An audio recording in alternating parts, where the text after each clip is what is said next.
नमस्कार प्यारे बच्चों। आज का हमारा विषय है कि संतोष सबसे उत्तम धन है। उसी के ऊपर मैं एक बहुत ही बढ़िया वाक्य सुनाता हूँ। एक बार एक व्यक्ति बहुत ही गरीब था। वह इतना गरीब था कि उसको खाने के भी लाले पड़ गए थे। वह बड़ा हताश, मायूस, हतोत्साहित होकर एक महात्मा के पास गया। अपनी गरीबी को दूर करने के लिए उसने महात्मा की बड़ी सेवा और शुश्रूषा की। उसकी सेवा से प्रसन्न होकर महात्मा ने कहा कि बताओ वत्स, तुम्हें क्या चाहिए।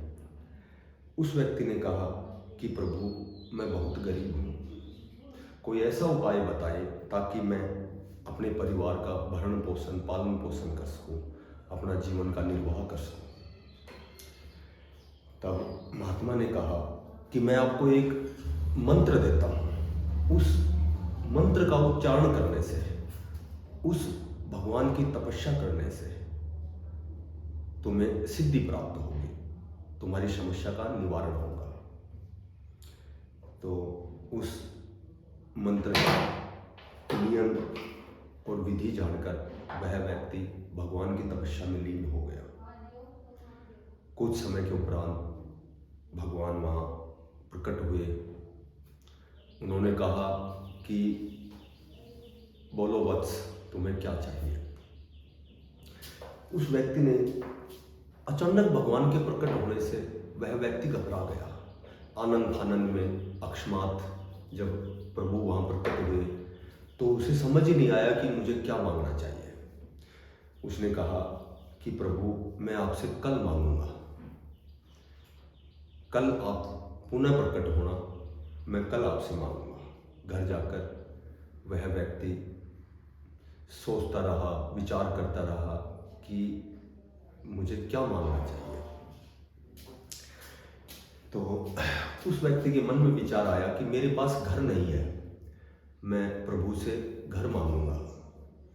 लेकिन थोड़ी देर के उपरांत उसे पुनः याद आया कि गांव का जो जमींदार है वह सभी लोगों पर रोब झाड़ता है, क्यों ना मैं जमींदारी मांगूं। तो उसने निश्चय किया कि मैं प्रभु से जमींदारी मांगूंगा। लेकिन पुनः उसके दिमाग में ख्याल आया कि जमींदार तो जब लगान भरना पड़ता है तो तहसीलदार के सामने बड़ी आरजू और मिन्नतें करता है, तो क्यों ना मैं तहसीलदार ही मांगूं, तहसीलदारी ही मांगूं। इस तरह विचार करते करते उसके विचार कहाँ रुकने वाले थे।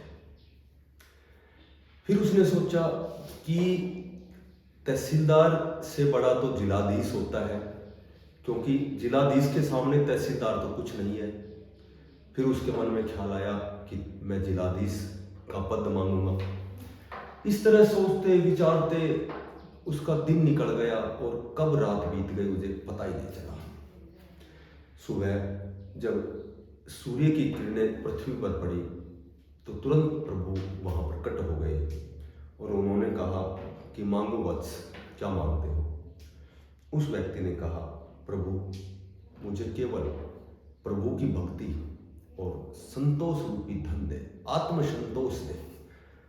आत्मसंतोष से बड़ा इस संसार में कोई धन नहीं है। भगवान ने कहा, तुमने धन दौलत क्यों नहीं मांगी। उस व्यक्ति ने कहा कि धन दौलत सोचने मात्र से ही मुझे नींद नहीं आई। यदि वास्तव में मेरे पास धन दौलत होती तो नींद तो मेरे से जुदा ही हो जाती, मुझे कभी नींद ही नहीं आती। तो प्रभु, मुझे केवल इस संसार सागर को पार करने के लिए प्रभु राम, श्री राम भगवान का स्मरण सिर्फ इतना करो कि मैं प्रभु का स्मरण करूं, प्रभु को याद करूं और इस जीवन में जीवन निर्वाह और जीवन यापन के लिए मेरे पास संतोष रूपी धन हो।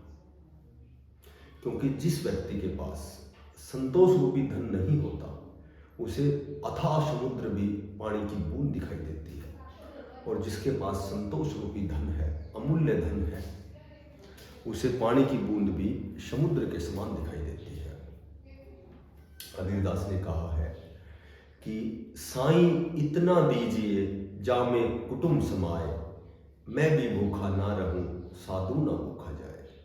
हे प्रभु, मुझे केवल इतना दो कि मैं अपना पेट पाल सकूं, अपने परिवार का भरण पोषण कर सकूं, और जब कोई अतिथि या मेहमान मेरे घर आए तो वह भूखा ना जाए मेरे घर से।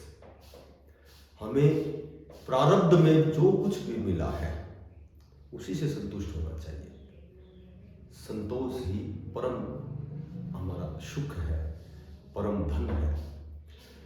शास्त्रों में कहा गया है कि गोधन गज धन बाजी धन और रतन धन खान, और जब आवे संतोष धन सब धन धूरी समान। थैंक्स।